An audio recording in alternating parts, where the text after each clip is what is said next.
Thank you, Chris, for inviting Tanya and I to speak tonight. And we were so glad that you were able to include that poem, God Says Yes to Me, because there's something about having the courage to show up, to be ourselves unashamedly.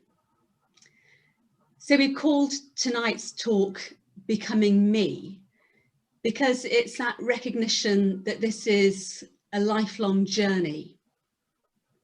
It's an ongoing process.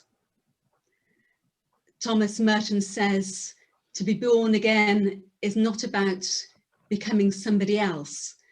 It's about becoming more fully who we already are. I used to be an English teacher, and one text that I used to teach was To Kill a Mockingbird. And there was a character in that book called Atticus Finch, who said to his young daughter Scout, you never really understand another person until you step into their shoes and walk around a bit. So tonight, we hope you're going to step into my shoes and Tanya's shoes for a little bit and see what life is like from our point of view. So first of all, a little about my own background. I was born in Bradford. My parents were law students, and I was born out of wedlock. So there's quite a lot of shame surrounding my birth, and my sister, I'm a twin. My mother was English. She was an only child, a long awaited child to quite elderly parents. Her mother was in her 40s, which was quite rare in those days. And my father was a Malaysian Indian, and his parents were doctors out in Malaysia. And so my twin and I were adopted. It was probably what would nowadays be called a forced adoption. It was quite a protracted affair because my mother didn't want to sign the paperwork, and it transpired, we found that she didn't sign the paperwork. It was signed on her behalf. And my sister and I grew up in a children's home for the first 2 years while some of the legal wranglings went on. And we were adopted by an English couple who had a child of their own already, my brother Simon. And in many ways, we grew up in the northwest, in just north of Blackpool, in an area that was quite deprived, and quite a lot of unemployment. And in the school that we were in, my sister and I were the only coloured children there. There was one other boy who was African. Otherwise, all the other children were white. It was a slightly different picture at secondary school, because my sister and I went to a boarding school, although we were day pupils. And so there were sort of other children there of different nationalities, but actually not of the girls, because only 11 girls were taken into that school at the age of 11, and the others were all white. And I guess it wasn't until I was a teenager that the question of heritage really came up. My boyfriend at that time was sitting Oxbridge 7th term, and he went out to Johannesburg to teach out there for 2 terms before he went to Oxford. And the question then of what race I was came into being. And his parents said, you know, well, what exactly are you? And it was at the height of apartheid. And it suddenly became clear that although I perhaps identified as being British myself, that because of the colour of my skin, I wouldn't have been allowed to go out to the same school that he was teaching in, or to go on the same beaches, or to visit the same restaurants, or to use the same public toilets. And it was the first time that I can remember being absolutely shocked that the world was an unequal place, and it wasn't fair. And I remember at that stage as a teenager thinking, what would it take to erase out the colour from myself so that I had the same opportunities as other people? And I remember thinking, if I married somebody who was white and had children, and they married somebody who was white and had children, how many generations would we have to go through before we were allowed to use the same public transport or to go on the same beaches? So it was quite a sobering time. So I'll just say a little about me for those of you who don't know me. So I was born in Plymouth, and I grew up in a council estate there, so it was a very white area. My dad is white English and my mother's black from Mauritius. And so we grew up in Plymouth, and I think similarly to Deborah, in my schools there weren't many other children who were ethnic minorities.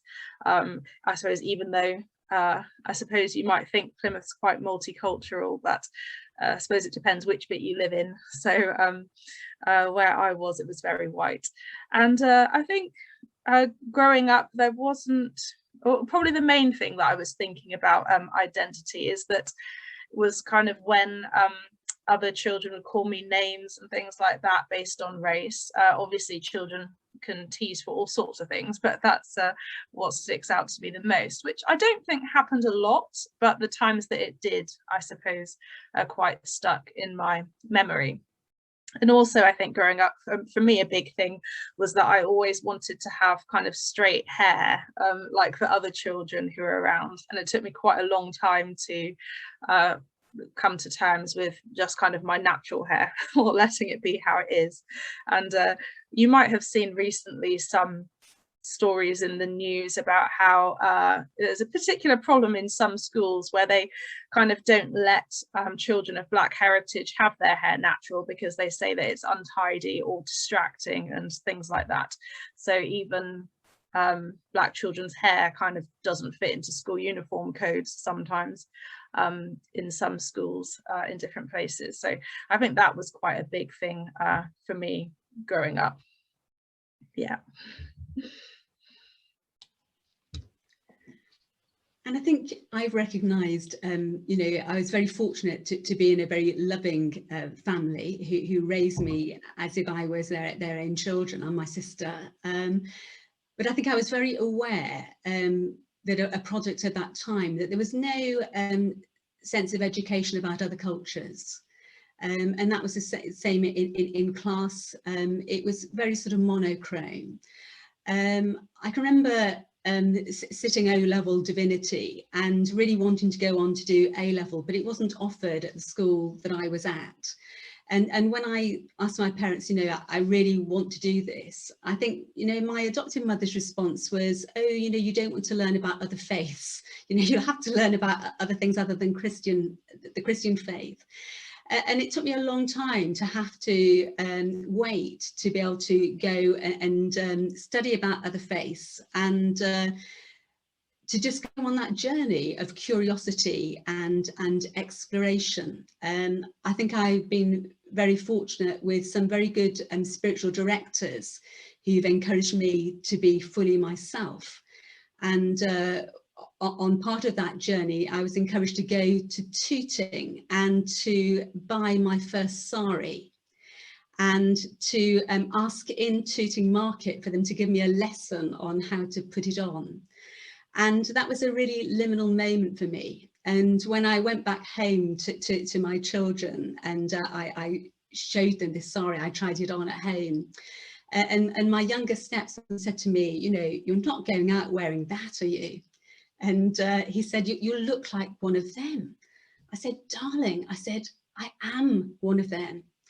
And it was a start of a conversation for us and our children. And what's been beautiful out of that is that particular son has gone on to marry somebody who's half Indian himself and has now got two lovely children.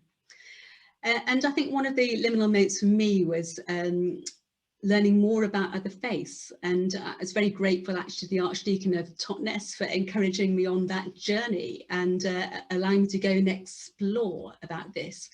You know, wearing a bindi for the first time felt like something that was another rite of passage, and beginning to embrace that whole sense of who I am unashamedly, both the English side and the Indian Malaysian side. And that was very good. And I think as Tanya was sharing about name calling, being adopted, I was very blessed actually that I was a premature baby. I only weighed £2 2 ounces at birth, and so I was baptised at birth, and that's been a real blessing, because from the absolute outset I've known not only who I am but whose I am, and I think that has allowed me to explore. And it's been very strange really, just knowing both my birth name, which was Claudia Ann, and then actually being adopted and given a new name. And it took me a long time to actually be able to own my adoptive name, to really grow into it. It reminds me a little of that story of Abraham becoming Abraham and Sarai Sarah, that it's an ongoing journey of becoming fully who we are. And what I've discovered is that people will try to give us particular names. For me, one of the childhood taunts was to call me Packy. That the song from Boney M, Brown Girl in the Ring, came out when we were young teenagers. And I can remember just feeling terribly embarrassed when people would just sing the song when my twin and I walked past. But what I realise is that all of those opportunities of the name calling, of the hurt that can be caused by that, are just opportunities as growing edges to discover more fully who we are. And what I've discovered in my own spiritual journey is the other names that God has for me. Shepherd, when I was really called to feed his sheep. Midwife, that sense of helping others to be fully who they are, and for the church as an institution to grow fully into who it is, or who she is. I think the name's Willow in the pandemic. The Holy Spirit just said to me, I am Willow. And it was a reminder for me to put down those roots into the living water, and to develop more flexibility, just to have branches that bend in the wind and don't snap. And so I've discovered that everything can be transformed, and just be a growing opportunity. I think that in thinking about name and identity and how I think that similarly to Deborah, my parents didn't really bring me up with any Mauritian culture, so it was mostly just all British. She didn't really cook Mauritian food much, or things like that. You know, they did talk about Mauritius to me in some things, but kind of very peripherally. And so I think that's a bit one of the reasons why it's so jolting if people would call me names and things like that based on race, because as far as I was concerned, I was just British and didn't really think of other identities myself. And even I've only been to Mauritius twice, actually. I think when I was the first time when I was about 14, and then when I was about 19. And one of the other difficulties was that my mum didn't teach us the language either. So we only spoke English growing up. She didn't teach us Creole, which is what her family speak in Mauritius, or French, which is similar. And so when we did go, I couldn't actually communicate with most of my family in Mauritius because she would have to translate. And I think translating conversations constantly through the day is very tiring. So I think it was very tiring for her, especially when she doesn't need to speak Creole most of the time, only if she kind of wrote letters to family or things like that. So that was another difficult part of identity, because it's almost as though I have a whole half of my identity that I don't really know hardly anything about, just having been kind of brought up totally with British culture and identity. Yeah.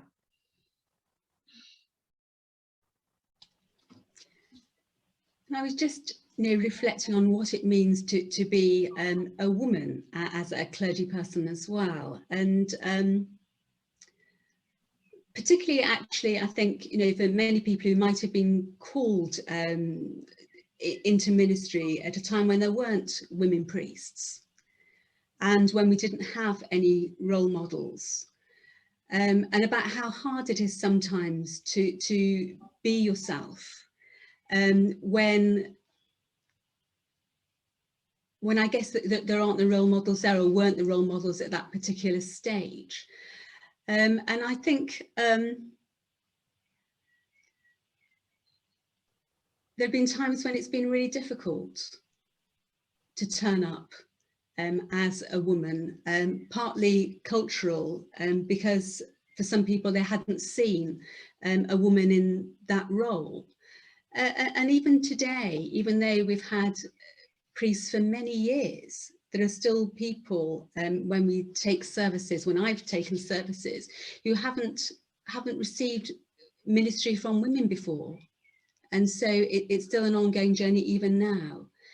And I guess it's made me aware that it takes time to change the culture. And I think, first of all, in my ministry, probably the role models I had were men.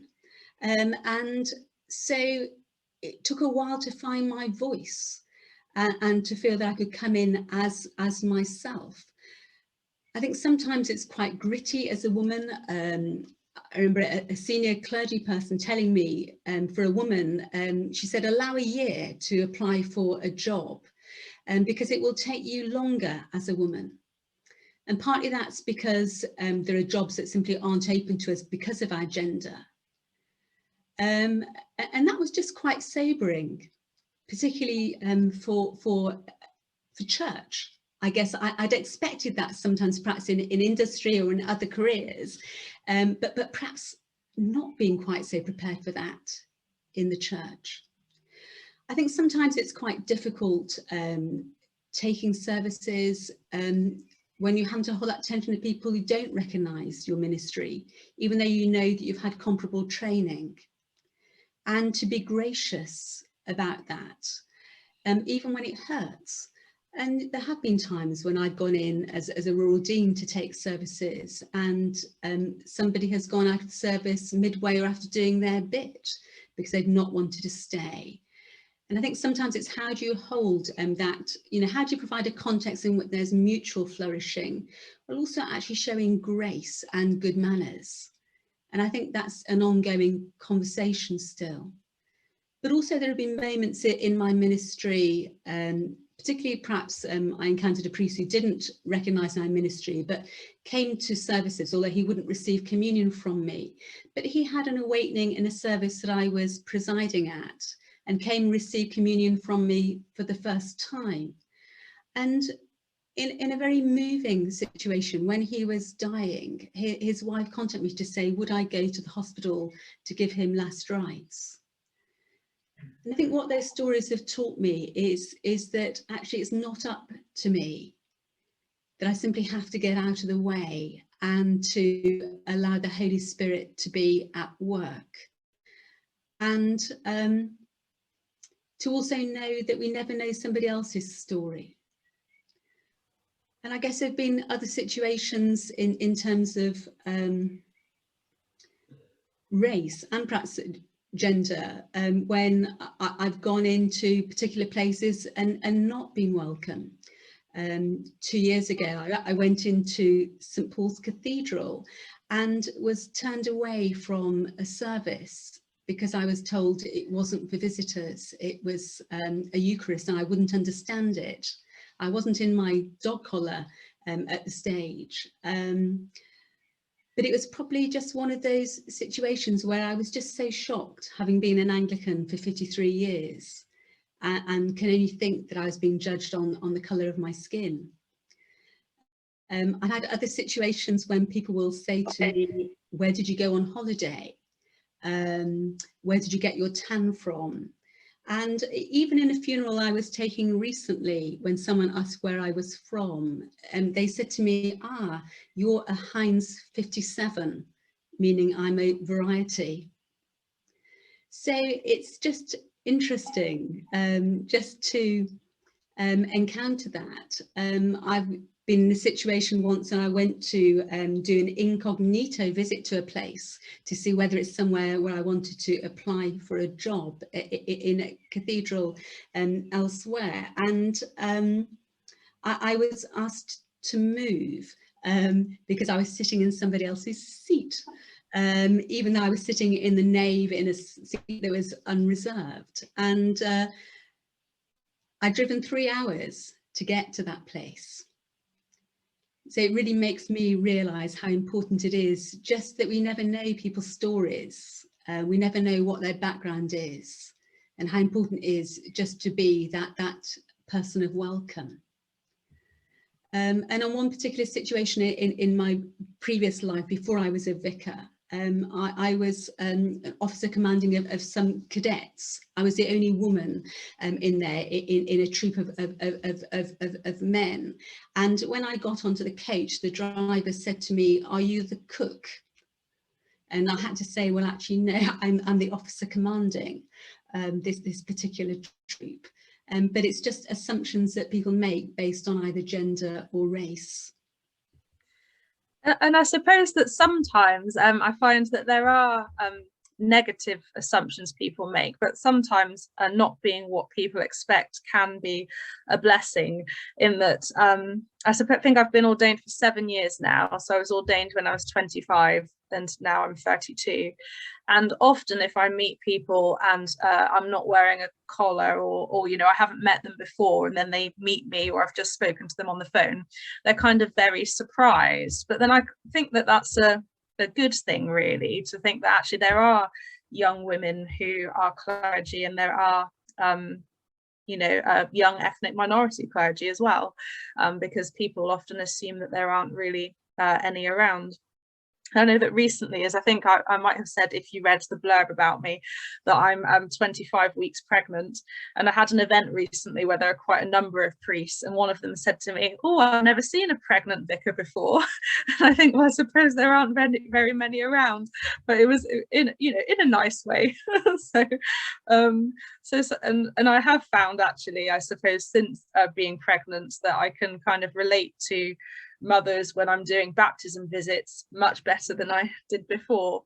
So I suppose some of these things that are differences, which can be difficult sometimes, can also turn out to be blessings, or we can see where there's grace and where things are changing, as Deborah said with the story of the priest who asked her to do last rites, who hadn't accepted women's ministry before.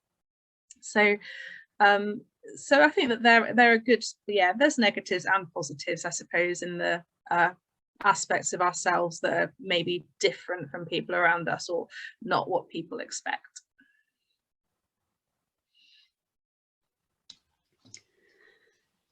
And I guess, you know, there are some things that are still quite difficult as a woman, a vicar. Some of those is actually access to toilets. I just wonder sometimes, yeah, whether parishioners have really thought about the challenges of that, particularly in rural communities. And actually, just to turn around and say to the vicar, "Oh, you know, go in the churchyard," you know, isn't particularly helpful or decorous, really. Yeah, I wonder whether if people were to really put themselves into our shoes, they'd understand, you know, actually, you know, how difficult that is. I think also it makes me think about how is it that some stories get traction and some don't. You know, I think if men sometimes are having to endure what we had to endure, things would have changed far quicker. Probably, perhaps they would have been more vocal. But I was thinking recently of the story that's been in the press only in this last week, the woman Mina Smallman, who was the first minority ethnic archdeacon in this country, and she tragically lost both of her daughters one afternoon last July when they were murdered in a park in Wembley. And actually that story had very little take up in the media. You might remember it more, you know, less for the murders themselves, but actually more for what happened afterwards, when police who were on the crime scene took selfies with the dead bodies, causing even more distress on what was already an extraordinarily traumatic event. And I guess it made me ask the question, why is it that some stories get traction and others don't? Why is it that her story, wasn't really heard, that she really had to fight to have that story and have the dignity of her daughters noticed? And yet actually, for example, with the Sarah Everard story, that did gain traction, or with the George Floyd. So, who is it that determines what stories are taken up in the media and what aren't? Who chooses what's newsworthy and what isn't newsworthy? Just some things to consider.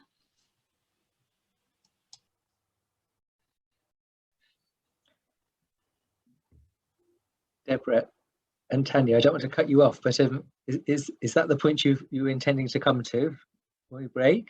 Yes. Super. Thank you very, very, very much. And really, really great to hear you talking and to hear your stories. Let me just unpin you so that you don't sit there on the recording looking. There we are. So we're going to have a chance now to break into.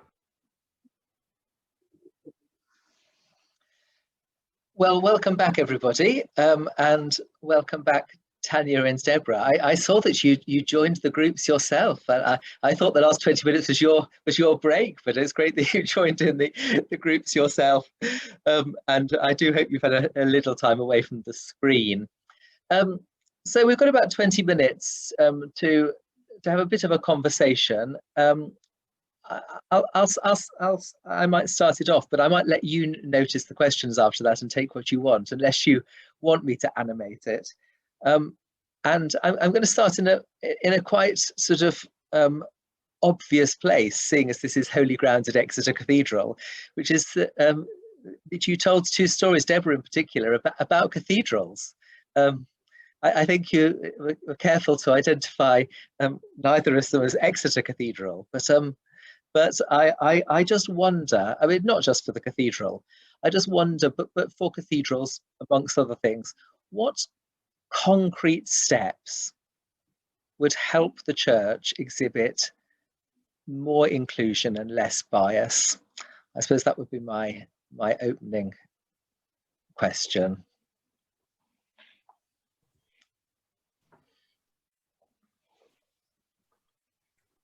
I mean, I suppose if I answer a little bit, I think it's a bit difficult for cathedrals, and I suppose I haven't had an experience quite as overt as Deborah's. I think I visited, I think it was St. Paul's, and I was visiting with two other people who were actually, I was ordained deacon already, and they were both in training for ministry. And when we went there, we went to the Eucharist, and then we were just kind of like not walking around afterwards, but looking from our seats from where we'd been sat for the Eucharist. And then one of the ushers came and was kind of quite rude and was like, well, if you want to look around, buy a ticket. And obviously he didn't know that we were ordinands and things, but I suppose it's quite difficult to discern or make assumptions about what people are doing, or if they're just tourists, or, you know, as Deborah was saying, if they're there for the service. And yeah, so I'm not sure that I have an answer of how they do that, but I think that's probably an area for cathedrals and, you know, bigger churches to work on. I think what it's made me realise is that actually sometimes you just have that one hit. You know, you don't know somebody else's backstory when they're walking into a cathedral. You don't know how long they've travelled. You don't know how much courage it's taken them to even walk through the door. And actually, therefore, it's just made me really aware of how important welcome is. you know, how important it is simply to see that person. Yeah, you know, how do we do that better? I mean, there's practical ways, you know, just I guess the warmth of a smile, just body language. Because body language probably speaks for 70%, you know, before we even say anything at all. Just the warmth of a smile and being fully present to somebody. So you're actually saying, I see you. And I think probably I would also just say, what else would help? I think probably actually recognizing more of ourselves, or more diversity, even on the welcome team.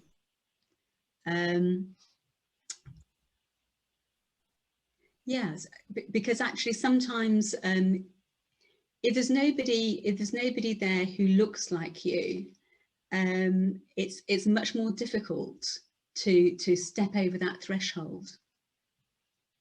So I think there's something about actually as we encourage more diversity, it becomes self-perpetuating.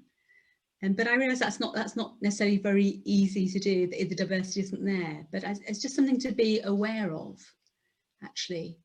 Diversity of age, gender, race, all sorts of things.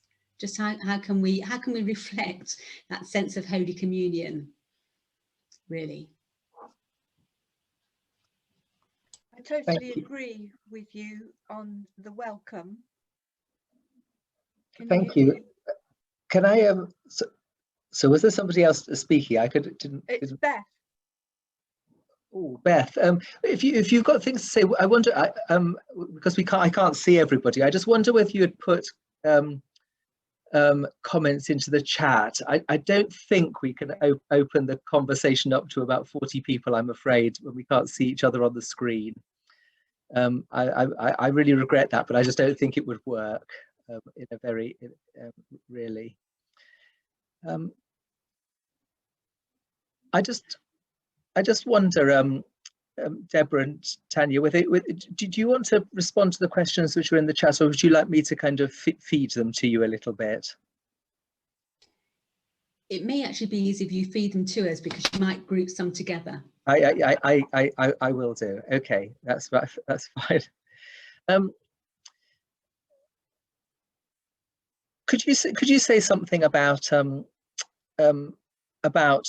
and this kind of led out of the last comment you were making, Deborah, the extent to which it's good to acknowledge people's race or skin colour. In other words, is there less, I guess the question is there less prejudice in sort of not mentioning it at all, or is there less prejudice in actually acknowledge and owning it? And if so, in what way and in what circumstances?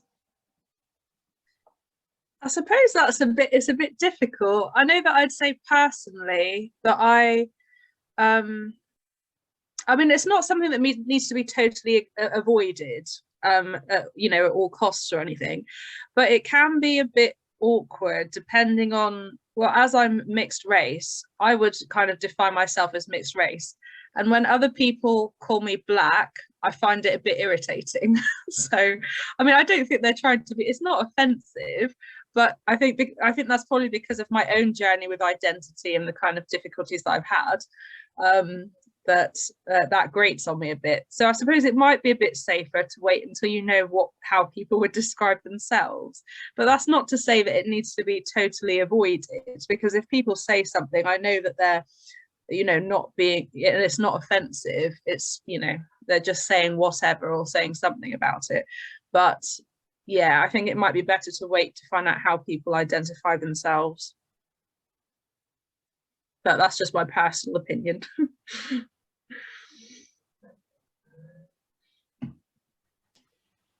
Yes, I think that's an interesting question. And I guess it comes down to identity full stop, doesn't it? You know, if we're given one sentence to say, you know, how would you describe yourself? You know, what would we say? What would be uppermost for us? And would that be something that was constant, or would it change depending on our own journey of becoming? But I think what we can be is more skillful in not making assumptions based on colour. And I know, Tanya, when we spoke a little, you shared a story that you'd had of what had happened to you at a diocesan synod. I wonder whether you might share that as a story. Yeah, sure. Yeah, we were kind of talking through what we would talk about, and I said that I can't think of, you know, many things that have happened, particularly since I've been in Exeter. So I've been in Exeter for about 3.5 years now. But the one time I can think of where there was something which was well, I don't know if I'd quite say racist, but I suppose you can decide yourself, is that I'm on diocesan synod, and there are not many ethnic minority people on diocesan synod at all. And I went to one, I think it's one of the early first ones I went to, and someone started talking to me as if they'd met me before, and I kind of just went along with it because that's what you do, isn't it? It's just in case you have met them before and you don't want to be awkward. But then I kind of realised that she was muddling me up with the only other brown person at diocesan synod, who I don't actually look anything like. So yeah, that was a bit annoying.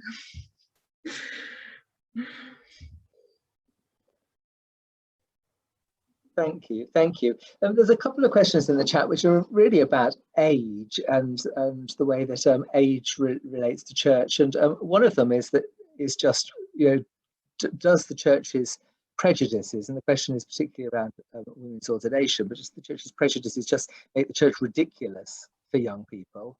And the other question is about a youngster who was reprimanded for wearing a hat, and I just wonder whether there's an age thing there as well, and just how age really intersects with these questions of gender and race.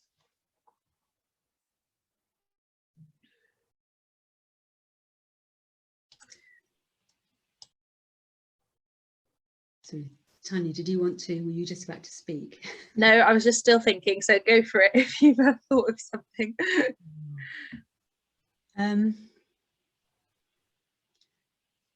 Yes, I guess for me there's something about yeah, recognizing shifts in culture and expectations, our own expectations and other people's expectations of us, and perhaps a challenge for the church about, you know, how genuinely inclusive, you know, are we, or do we simply want the church to look like us? And I guess I've just been reflecting, you know, particularly post pandemic, about, you know, what does resurrection look like for the church? You know, if we've died in our particular form as to how we are church at the moment, what would the resurrected church look like? And I guess in terms of resurrection, it's going to look different and not be immediately recognizable. And so perhaps, you know, the experiences that people have suggested, like someone being told to take their hat off, you know, are things that we ought to think about, actually. You know, what is it like for those who are of a younger age, of a younger generation, who've not grown up with those sort of values, or that sense of understanding of what one should or shouldn't do in church? You know, is that appropriate today, or not? And how does that fit in culturally when people wear hats for cultural reasons, or headwear? So, you know, do we need to rethink what it's like? And I guess that perhaps comes back to the welcome question as well, about how genuinely welcoming are we to difference and otherness, and how can we become more skillful at how we do that better? I guess probably, part of that is the work of the Holy Spirit, isn't it? And just being aware of where is the Holy Spirit at work. And I think certainly in my own experience, there's times when I can feel deeply frustrated with how it is to be a female woman of colour, in the Church of England. And there's times when I wanted to walk away because I think it's just too difficult. But at times like that, I'm just aware that the Holy Spirit's at work in and both in and outside the church. And when I see at the people who are being given a voice, and when I see how things are shifting and changing, that gives me real hope. And so, perhaps for us as a church, we do have to be humbler, that we do have to be simpler, and we do have to be bolder in saying, well, what would resurrected church look like? How can we both honour the traditions and the riches of the traditions we've inherited, whilst also being open to new and pioneering ways of being church. And so I think there's so much potential and so many possibilities for what might emerge.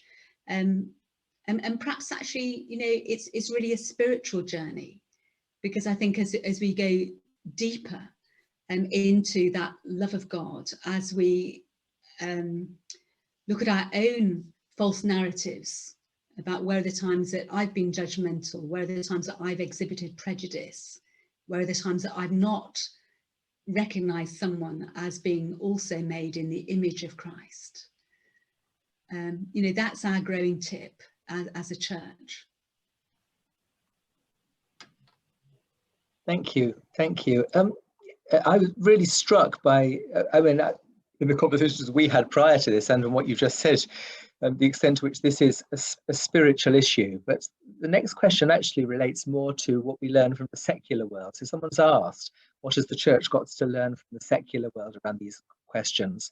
And I guess another question that's in the chat, which is related to that, is about the role and what your views are about unconscious bias training, which which I've done in 2 different dioceses now. So you might say something about what the church has got to learn from the secular world and around unconscious bias training.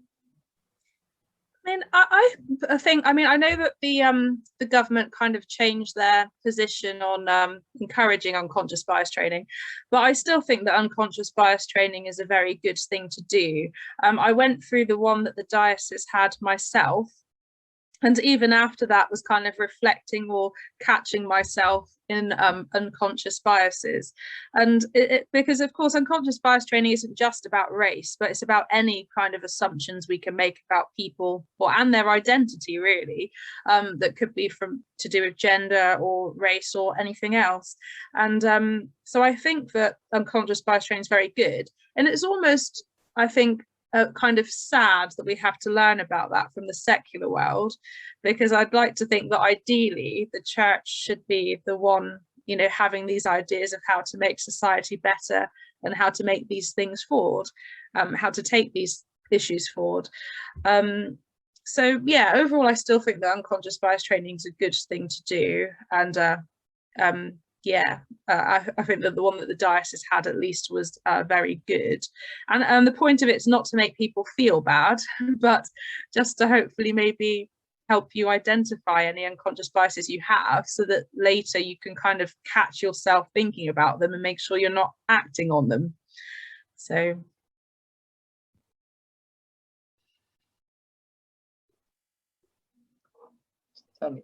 thank you. There's a question about which I think there's a question about, when you're faced with a really shocking situation, how do you respond? Do you have an open conversation, it asks, or do you avoid discussing it in order to avoid embarrassing them?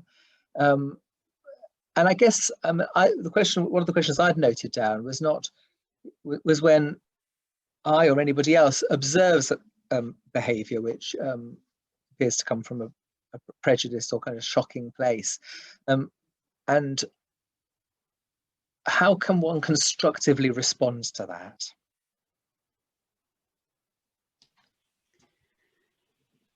Yes, I think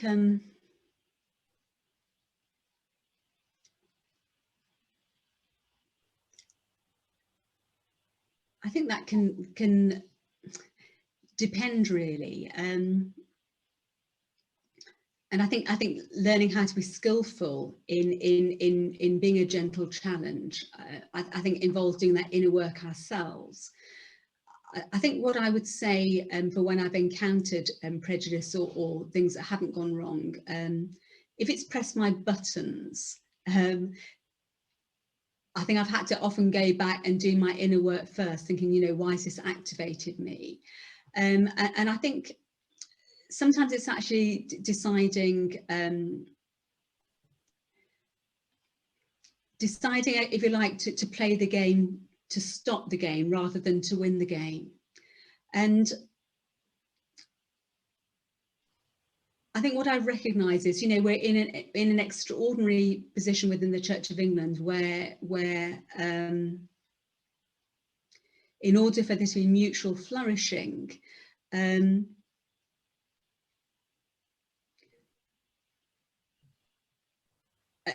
has to be a sense of graciousness. But I think what we can do is